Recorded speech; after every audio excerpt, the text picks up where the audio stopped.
주의 힘을 얻고 그 마음에 시온에 들어가 있는 그대는 하나님의 축복의 사람이죠. 주님 그대를 너무 기뻐하시죠. 주의 집에 거하기를 사모하고 주를 항상 찬송하는 그대는 하나님의 축복의 사람이죠. 주님 그대를 너무 사랑하시죠. 그대 성님을 아름다운 찬송 그대 헌신은 향기로운 기도 그대가 받는 땅 어디에서 이 예배 함께 하시고 또 영상으로 함께 하시는 우리 성도님들 사랑하고 축복합니다. 우리 앞뒤 좌우 계신 분들 같이 당신은 복된 사람입니다 하고 같이 인사하시겠습니다. 당신은 복된 사람입니다. 당신은 복된 사람입니다. 당신은 복된 사람입니다. 아멘. 참 감사한 게 지난주 수요일 날 지방교회 목사님께서 수요예배 설교 좀 해달라고 부탁하셔서 배방의 한 교회에 다녀왔어요. 다녀왔는데 그런 생각이 들었습니다. 그분도 참 어려움이 있었는데 그래도 믿음으로 나아가니까 그 어려움들이 복이 되었다라는 것이고요. 또 한 가지는 그렇게 같이 헌신한 성도들도 복의 은혜를 누리는 거죠. 그러니까 우리가 복의 은혜를 누리는 길이 다른 데 있지 않아요. 열심히 주님 사랑하는 데 있어요. 그러니까 그분 사모님이 그 목사님 사모님이 얘기하시기를 목사님이 한때는 부활에 꽂혔다가 이제는 기도에 꽂혀가지고 7년 동안 매일 기도만 하고 계신데요. 그러니까 중요한 건 내가 영적 생활을 잘 하고 있어야 된다라는 걸 제가 그 말씀을 통해서 깨달았어요. 그 목사들도 마찬가지고 성도님들도 마찬가지예요. 목사만 영적이라고 해서 이게 문제가 해결되는 게 아니에요. 성도들도 같이 영적인 은혜를 받을 수 있도록 준비되어져 있어야 돼요. 제가 민수기 출애굽기를 끝내고 출애굽기 하면서 성막을 했잖아요. 그리고 지금 여호수아 들어간단 말이에요. 새벽 묵상 여호수아 하고 있죠. 들으세요? 네. 보세요? 뭐 하는지 모르시면 안 돼요. 보셔야 돼. 그런데 그 새벽 묵상을 하면서 제가 그랬잖아요. 하나님께서 그냥 하나님만 너희는 나만 쫓아오라고 하지 않으세요. 너희도 내가 알려주는 방법대로 준비해 라고 하는 거예요. 그러니까 성도들도 뭐 해야 돼요? 준비하고 있어야 되는 거예요. 영적 은혜를 받을 수 있도록 하나님의 은혜를 받을 수 있도록 뭐 하고 있어야 되냐면 준비하고 있어야 되는 거예요. 준비됨이 없으면 절대 은혜를 못 받아요. 준비됨이 없으면 절대 말씀을 깨닫지 못해요. 준비됨이 없으면 우리가 하나님을 알지 못하는 거예요. 그러니 우리가 영적으로 서로 소망 가지도록 어떻게 되면 격려해 줘야 되는 거예요. 그래도 우리 사람들마다 성향이 다르잖아요. 예. 좀 내적인 사람이 있고 외적인 사람이 있고 중간적인 사람이 있고 또 말 잘하는 사람이 있고 말 못하는 사람이 있고 그러듯이 다양하게 표현할 수는 있어요. 격려를. 대신 과하지 않게. 그러나 진지하게. 저희가 지금 계속해서 부활의 주님을 만난 사람들에 대한 이야기를 하고 있죠. 사실은 제가 특정한 몇 명에 대해서만 지금 5주 설교를 한다고 그랬단 말이에요. 근데 오늘은 네 번째 도마예요. 다음 주가 이제 마지막인데.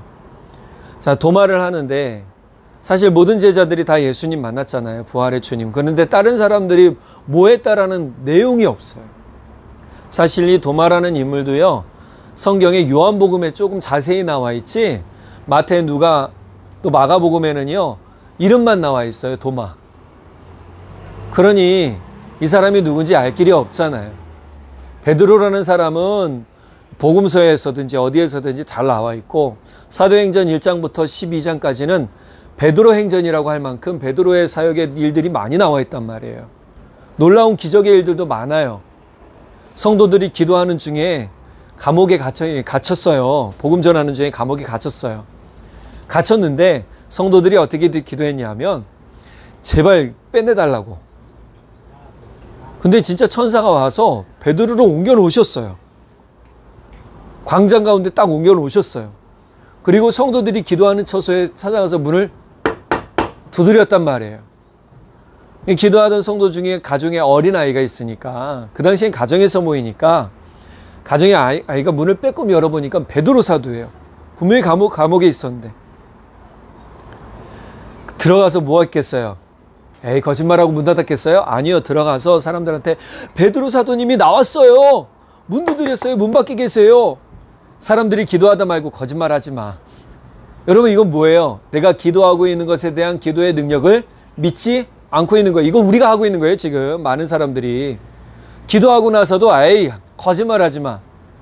이건 기도 능력 믿지 않는 거예요. 한번 따라해 보시겠습니다. 기도하고 믿고 행하자. 이게 신앙의 가장 중요한 원리 원칙이에요. 그러니까 어떤 분이 얘기하시기를 당신이 진짜 은혜 받기 원하고 하늘의 복을 받기 원하고 기쁨을 받기 원하냐? 그러면 어떻게 살면 되냐? 첫 번째 기도해라. 그 다음에 그것을 믿어라. 임했다고 믿어라. 그리고 임한 것처럼 그렇게 행동하고 살아라. 우리 삶은 주님의 복이 예비된 삶이에요. 우리가 구원받고 기쁨받고 소망을 받았잖아요. 그럼 주님의 은혜가 이미 예비된 삶이란 말이에요. 그러니 어떻게 해야 돼요? 그렇게 살아야 되는 거예요. 과거의 나는 중요하지 않아요.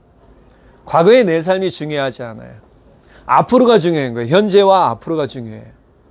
자, 도마, 오늘 이 인물인데 아까 말씀드렸듯이 마태, 마가, 누가복음에서는 이름만 기록되어 있고 요한복음에서는 그가 어떠한 말을 했고 어떠한 행동을 했는지를 군데군데 기록을 해놨어요. 11장, 14장, 20장. 도마의 이야기가 나와요. 그러면 이 도마라는 사람이 누구냐? 원래는 어부예요. 헬라식 이름으로는 디두모라고 하는데 도마나 디두모나 도마는 이제 히브리식 이름이고 이 뜻은 뭐냐면 똑같이 쌍둥이에요. 그러니까 도마라는 사람에게는 쌍둥이 형제가 있었는데 그 중에 한 사람이 예수님의 제자가 된 것으로 보고 있어요. 그래서 도마, 디두모라는 이름도 쌍둥이랍니다. 뜻이. 그래서 이 쌍둥이라는 이름을 가진 사람이고 또 도마의 별명이 디두모다라는 이름도 돼요. 자, 그러면 도마의 부름에 대한 내용이 성경에 있느냐? 없어요. 여기 이제 나오신 분들 다 누굴 통해서 나왔던 혼자 나갔던 내가 어쨌든 나왔잖아요. 근데 도마는 기록이 없어요. 성경에. 어떻게 부름받았고 보면 베드로나 또 안드레도 보면 그물 깁다가 요한도 그물 깁다가 불렀다 그랬잖아요. 근데 누구는 세리도 예수님이 가시다가 부르셨고 그런데 도마는 기록이 없어요.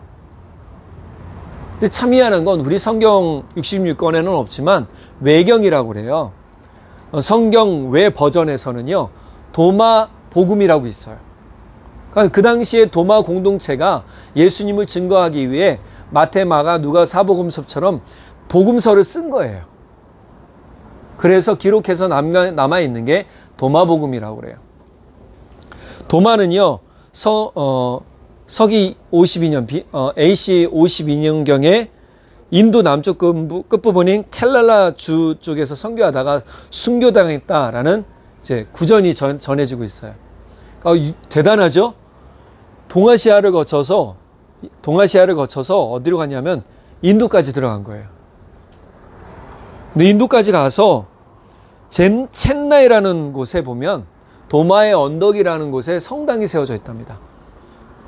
거기도 하나의 순례길이 되는 거죠. 순교 성지인데 그만큼 이제 복음을 전하기 위해 도마가 거기까지 갔다. 근데 거기까지 갈 수 있었던 원동력이 뭐냐? 오늘 사실 도마라는 인물을 좀 봐야 돼요. 도마는요, 첫 번째 용감하고 결단력이 있는 사람이었어요. 이 사람은요, 진짜 자기 의를 가지고 있던 사람이에요. 자기 의를 가지고 열심히 예수님 따랐던 사람이에요. 이걸 어떻게 하냐면 요한복음 11장 보면 11장 16절에 우리도 예수님과 함께 죽으러 가자 이렇게 말할 정도로. 베드로는 어떻게 했어요? 예수님이 십자가에 내가 이제 십자가에 달려 죽을 거다라고 얘기하니까 안 됩니다 예수님하고 바짓가랑이 잡은 반면에 집 나사로가 병들었다.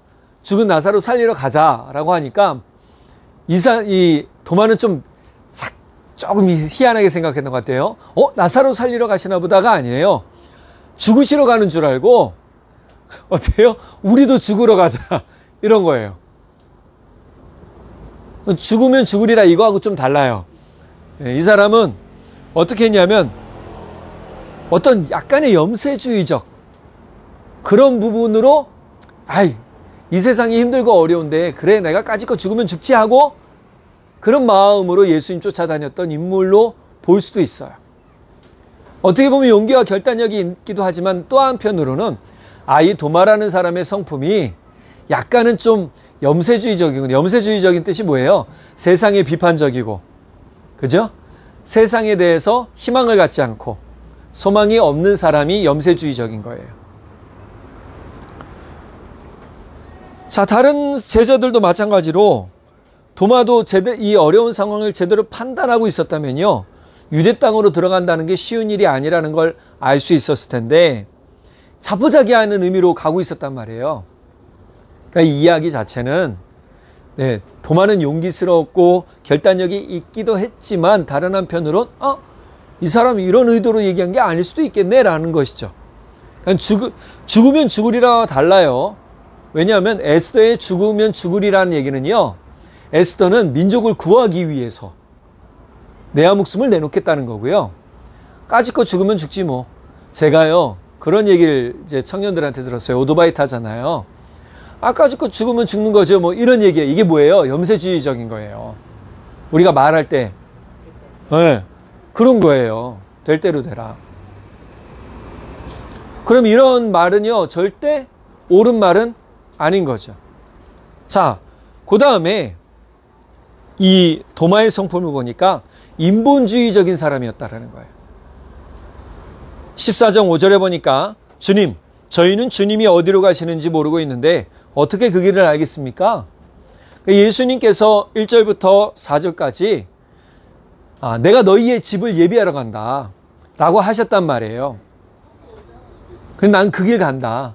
그 길 가야 된다. 그러니까 도마는요 약간 의심병이 비슷하잖아요. 그리고 아까 뭐라고 그랬어요? 염세주의적이라고 그랬잖아요. 그것도 약간 좀 비판적이에요. 뭐라고 그래요? 내가 어떻게 알아요? 어쩌라고. 이런 식인 거예요. 그러니까 도마의 말을 보면 도마는 제자였지만 여전히 예수님을 어떻게 봤냐 하면 인간의 왕으로 보고 있었다라는 거예요. 혹시나 예수님이 이스라엘을 해방시키고 이스라엘의 왕이 되면 나도 그 옆에서 칼 차고 갑옷 입고 한 자리 떵떵거리며 살아야지라고 생각했던 사람이 도마일 수 있다라는 거예요. 그러니 이 사람이 진짜 리더라고 믿고 있던 게 아닐 수도 있어요. 여전히 따르고는 있었지만 여러분 우리가 신앙생활하면서 그런 거 있잖아요. 내가 이거 계속 믿어야 돼? 근데 저는 말씀드리고 싶어요. 제가 경험한 예수님은요 진짜 믿어야 되는 예수님이에요. 이 자리에 계신 여러분이 믿고 안 믿고 그게 중요한 게 아니에요. 제가 지금 여호수아지만 여호수아가 모든 이 가나안 땅 정복 전쟁을 다 끝나고 난 다음에 이건 하나의 역사서의 기록에 남아있는 거니까 가나안 정복을 다 끝난 다음에 여호수아가 이스라엘 백성에게 뭐라고 그러냐면 여러분 그 당시에도 이집트를 빠져나오고 정복 전쟁을 하면서도 여전히 뭘 갖고 있었냐면 우상을 갖고 있었던 사람들이 있었던 거 알았어요. 여호수아가 하나님을 온전히 신뢰하지 못하는 사람들이 있다는 걸 알았단 말이에요. 그러니 여호수아가 뭐라고 그래요? 여러분이 하나님을 믿지 못하겠거든 여러분이 원하는 신을 섬기고 따르십시오. 그러나 나는 내 하나님만 따르겠습니다. 그러자 이스라엘 백성이 뒤에 뭐라고 그러냐면 우리도 하나님이 우리의 하나님이고 우리는 하나님만 섬기며 따르겠습니다라고 고백하잖아요. 그러니까 내가 하나님을 믿고 따르는 것은 의심하지 않아야 되는 조건이 따르는 거예요. 불신의 조건을 배제해야 되는 거죠. 자, 세 번째, 베드로라는 인물은 어떤 인물이냐? 의심과 회의적인 사람이었다. 의심이 많고 회의적인 사람이었다. 요한복음 20장 25절 같이 한번 볼까요? 25절 보면 다른 제자들이 그에게 이르되 우리가 주를 보았노라 하니 도마가 이르되 내가 그의 손에 못자국을 보며 내 손가락을 그 못자국에 넣으며 내 손을 그 옆구리에 넣어보지 않고는 믿지 아니하겠노라. 여러분, 십자가 부활한 진짜 무기력에 빠진 사람도 있는 반면에 어떻게 해요? 이렇게 의심과 회의적인 태도를 보이는 사람도 있더라는 거예요. 교회 다니면서 그런 분들 보지 않으세요? 의심과 회의적인 모습 보이시는 분들 있어요. 없는 거 아니에요. 여러분, 우리가 의심과 회의는 어떻게 얘기해요? 말을 하다 보면 튀어나와요. 도마가 그 자리에 없었다고 했잖아요. 그런데 나머지 10명의 제자가 보고 대화하고 같이 음식 먹었다. 그러면 뭐 해야 돼요? 믿지요. 믿어야 될 수밖에 없는 상황이잖아요. 아니에요? 믿어야 될 수밖에 없는 상황인 거예요. 그런데 이 도마만큼은 참 특이해요. 의심이 가시질 않아요. 두 번째, 너무 회의적이에요. 내가 부활한 예수님 봤다라고 얘기하는데도 하는 말로 사실 아니야. 너희들 지금 나한테 거짓말하는 거지. 라고 하는 사람이 지금 도마라는 거예요. 그러니 뭐라고 그래요? 현실적으로 얘기하자. 내가 예수님 나를 만나주시고 내가 예수님 만나던 예수님이 나를 만나주시던지 간에 내가 예수님 손바닥에 못자국에 손가락 넣어보고 옆구리에 창자국에 내 손을 넣어서 만져보지 않는 이상은 난 믿지 못하겠다. 자, 이 말하고 어떻게 해요? 일주일 뒤에, 여드레라고 오늘 본문에 나오죠. 사실은 일주일 뒤라는 얘기예요. 일주일 뒤에 예수님 만나주시죠. 예수님 만나주시고 뭐라고 그러시냐면 27절 볼까요? 27절. 예수님이 26절에 제자들에게 여전히 평강이 있을지어다 라고 복을 빌어주시죠. 자, 그 다음에 27절 도마에게 이야기하세요. 이제 내 손가락을 이리 내밀어 내 손을 보고 내 손을 내밀어 내 옆구리에 넣어보라. 그리하여 믿음 없는 자가 되지 말고 믿는 자가 되라. 29절 너는 나를 본고로 믿느냐. 이게 예수님의 핵심이에요. 예수님은 지금 도마의 행동과 생각과 말에 뭐하고 있어요? 책망하고 계시는 거예요. 한마디로 얘기하면 혼내고 계신 거예요. 야, 네가 3년 반 동안 나와 함께 있었고 내가 행하는 기적도 보았고 사람 살리는 것도 봤고 10,000명 이상 먹이는 것도 봤고 음식이 요만한 것에서 늘어나서 수많은 사람들이 먹었고 병자들이 나았고 귀신이 떠나갔고 그런 것을 함께 보았으면서도 너는 왜 나를 여전히 믿지 못하고 의심하고 회의론적인 시각으로 보고 있느냐라고 얘기하는 거예요.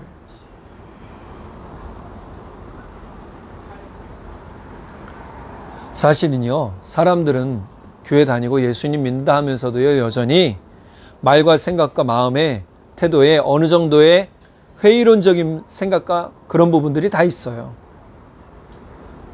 아닌 것 같은 사람도요, 대화하다 보면 튀어나온다니까요.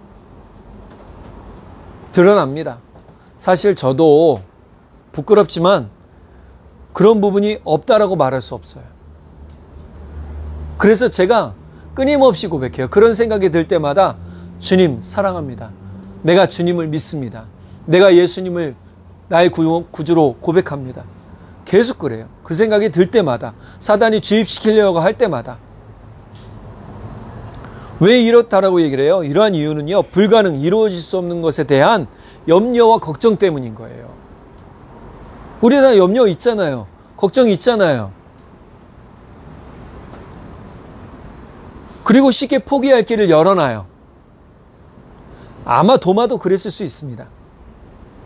이미 퇴로를 열어놓은 채 다른 제자들이 예수님을 만났다는 소식에 대한 회의적인 반응과 말로요, 그 순간을 지나쳐버리는 거예요. 사실은 이거는 어떻게 보면 큰 낙심이 그를 짓눌렀기 때문에 그럴 수도 있어요. 아, 내가 믿고 따랐던 예수님이, 내가 한때 믿었던 예수님이, 신도 아니었고, 하나님의 아들도 아니었고, 부활했다고 그러는데 나한테 보이지도 않고, 이거 어떤 목사님이 그런 얘기를 하시더라고요. 자기가 10대 때 목사님 아들로서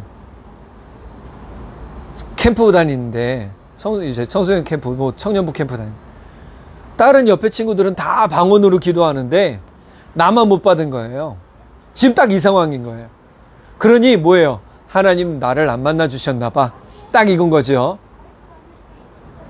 이 사람은 됐고, 이 사람은 이루어졌고, 이 사람은 이렇게 열렸고, 이 사람은 이렇게 잘 하나님이 보여주시는 것 같은데 왜 나는 안 보여주시고, 나는 믿음이 없는 것 같고, 나는 여전히 왜 의심이 생기고, 나는 왜 여전히 회의론적인 마음이 들고, 나는 왜 여전히 이럴까? 라는 마음은 뭐예요?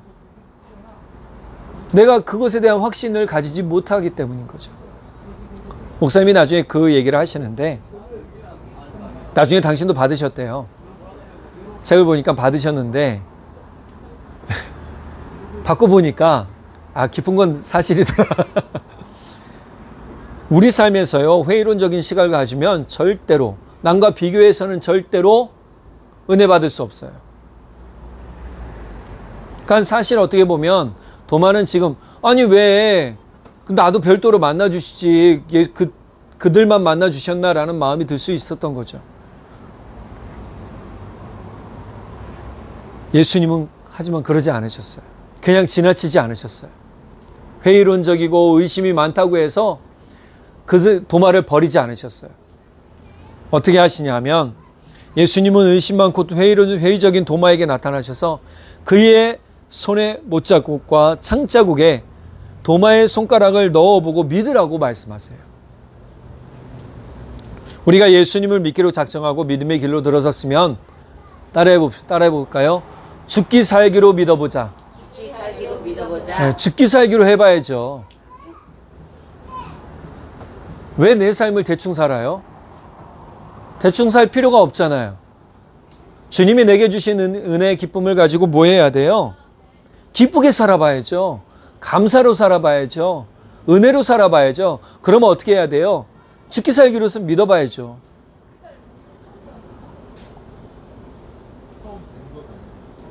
근데 제가 이렇게 보니까요, 예수님 말씀에 확실히 할 수 있는 제가 한 가지 깨달았어요. 뭐냐면, 의심이 많고 회의적인 사람일수록 예수님 믿기가 힘들다라는 거예요.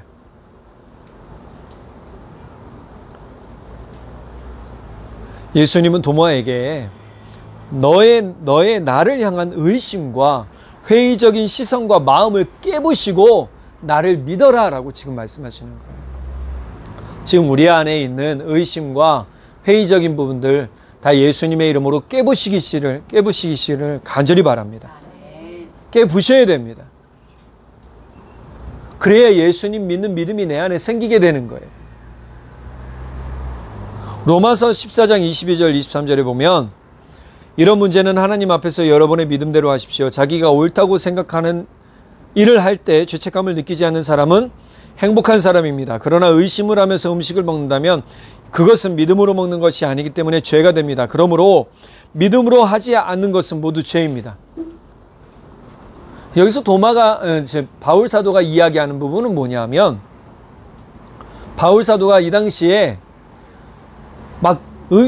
제물로 드린 음식이 시장에서 유통되고 그것을 사다 먹는 사람들이 있었어요. 그러니 이런 부분들이 죄냐 아니냐라고 막 교회 안에서 갑론을박이 있었던 거예요. 자, 이렇게 논쟁이 있을 때 여러분, 이것이 먹는 것이 문제가 안 될 수도 있고요, 문제가 될 수도 있습니다. 그리고 이것은 여러분의 믿음대로 하면 됩니다. 그러나 중요한 건 여러분이 먹고 죄책감이 생긴다면 여러분 하지 않는 게 좋습니다. 여러분의 믿음대로 하셔야 됩니다. 여러분의 믿음이 크다면 여러분들은 그것을 먹어도 큰 문제가 되지 않습니다. 그러나 바울은 자기 자신에 빗대서 이렇게 얘기를 합니다. 뭐라 하냐면, 그러나 나는 내 뒤에 믿음에 연약한 사람들을 생각하기 때문에 나는 이 음식을 먹지 않겠습니다. 라고 얘기를 하고 있어요. 내가 먹지 않아야 되는 이유가 분명한 거죠. 곧 이것이 뭐예요? 아주 분명한 믿음의 태도인 거예요. 의심이 많고 회의적인 사람들의 두 번째 특징이 뭐냐면 쉽게 포기해버리는 거예요. 여러분, 의심이 많으면 어떻게 해요? 아무것도 못하죠. 그런데 이 쉽게 포기해버리는 사람도 의심 많은 사람들의 특징 중에 하나인 거예요. 회의적인 사람들의 특징 중에 하나인 거예요. 여기서 예수님께서 주시는 두 번째 메시지가 있어요. 절대로 나를 포기하지 말아라. 한번 따라해볼까요? 절대로 예수님을 포기하지 말자. 여러분, 우리가 예수님을 포기한다는 건 결국 우리 삶의 가장 귀한 가치를 포기하는 거예요. 안 되면 빨리 돌아서려는 사람의 본성이 있어요. 때로는 너무 또 집착해서 끝까지 붙들고 있는 경우도 있죠. 반면 어떤 사람들은요, 쉽게 포기하지 않아요. 이거는 집착하고 좀 달라요. 어느 성공학자가 포기할 일은 빨리 포기하고 새로운 것에 도전하는 것이 좋다라고 얘기를 했어요. 여기서 포기할 일은요, 빨리 계산해 보라는 거예요. 판단하라는 거예요. 그래서 사람들은 뭐만 보냐면 앞에 부분만 봐요. 에이, 그래, 뭐든 해보면 안 되고 빨리 포기하는 게 낫지. 근데 이게 저는 놀라운데요, 최근에 학부모들이 아이들을 가르칠 때 그런데요, 아이들이 조금 힘들고 안 할래, 포기할래 그러면 그래, 너 다른 거 해, 이런답니다. 그러면 그 아이는 뭐가 없어요? 끈기가 없는 아이가 돼요. 끈기가 없게 되는 거죠. 두 번째, 뭐가 없어요? 그 아이는 책임감이 없어요.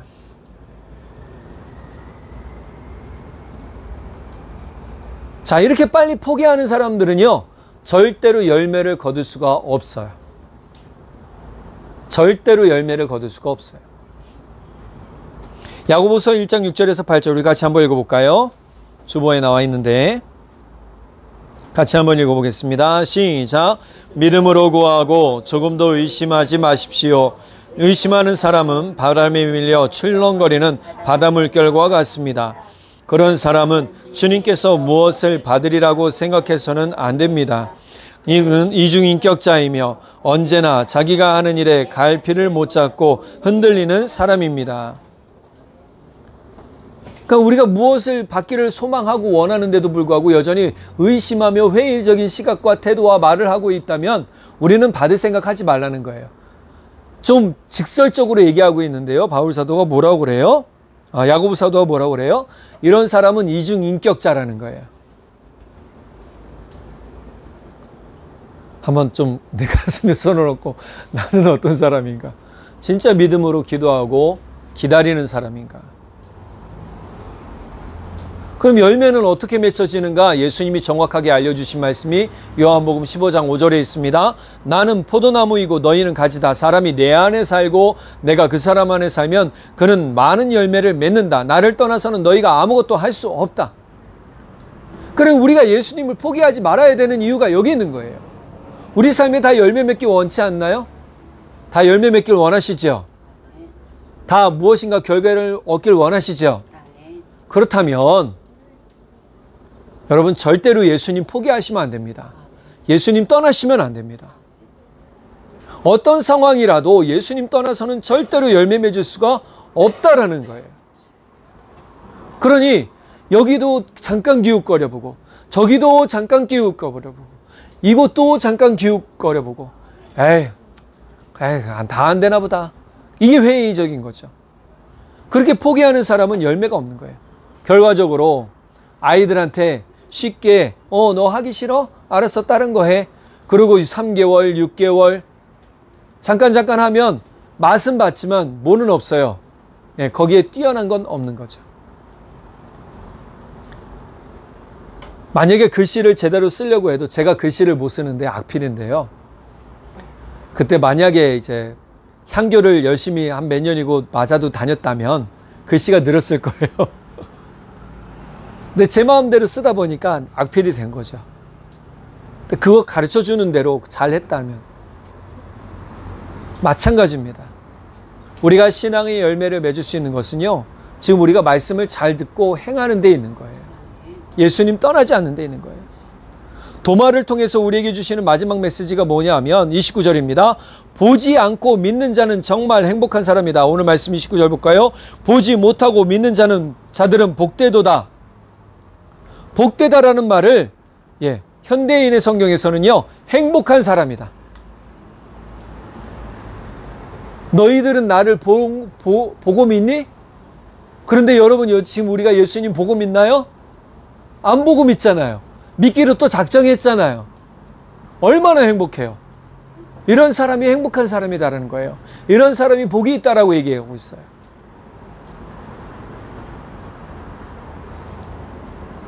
요한복음 1장 18절에서는요, 지금까지 하나님을 본 사람은 아무도 없대요.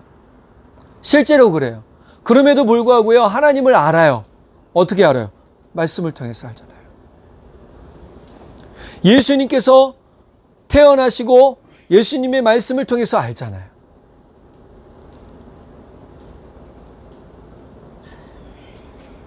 그래서 이 보지 않고 믿는 사람들에게 하나님이 주시는 게 있어요. 그게 뭐냐면 사랑이에요. 사랑이에요. 잠언 16장 20절 세번역본에 보니까 말씀에 따라 조심하며 사는 사람은 일이 잘 되고 주님을 믿는 사람은 행복하다. 저는 우리 이 세원의 공동체가 행복한 주님의 공동체가 되기를 간절히 바랍니다. 또 우리 성도님들의 삶이 행복하고 주님 때문에 행복한 삶이 되시기를 간절히 기도합니다. 날마다 기도하고 있어요. 제가 어제 새벽 3시까지 잠이 안 와서 누워서 계속 우리 성도님들 생각하며 기도했어요. 감사하더라고요. 엎치락뒤치락하며 왜 잠이 안 오지 이게 아니고 기도하면서 더 생각이 정리가 되고 더 마음이 정리가 되고 더 우리 성도님들의 사랑하는 마음이 제게 애틋해지더라고요. 자, 우리 성도님들 오늘 이번 한 주도 주님과 함께 행복하게 지내시고 혹시 마음 안에 의심이나 회의적인 시각 또 예수님에 대한 부정적인 시각이 있었다면 다 예수님의 이름으로 깨부셔 버리시고 온전히 예수님을 붙드시고 예수님을 믿으시고 예수님과 함께하며 진짜 삶 가운데 믿음의 행복을 누리시는 그러한 분들 되시기를 간절히 축복합니다. 기도하겠습니다. 사랑의 하나님 아버지 참 감사합니다. 우리에게 행복의 조건이 어디에 있는지 알려주셔서 너무너무 감사합니다. 예수님 안에 있는 것이 행복이고 예수님을 믿는 것이 행복이고 예수님과 함께하는 것이 행복인 것을 알게 해주셔서 감사합니다. 혹시 우리 마음에 도마처럼 의심하며 회의적인 시각이 있었습니까? 그렇다면 그것들 다 예수님의 이름으로 깨부숴 주시옵소서. 그리하여 우리 마음에 온전한 믿음의 열매를 맺게 하시고 삶의 복된 열매를 맺게 하시고 삶의 기쁨의 열매, 소망의 열매, 또한 믿음의 열매 맺어가는 우리 모든 성도님들 될 수 있도록 하나님 기름 부어주시고 붙잡아 주십시오. 성령 하나님 함께해 주시고 영적인 눈이 띄어지고 마음이 띄어지고 생각이 띄어질 수 있도록 주님 붙들어 주십시오. 온전히 우리 주 부활하신 우리 주 예수 그리스도의 이름으로 믿고 감사드리며 간절히 기도드렸습니다. 아멘.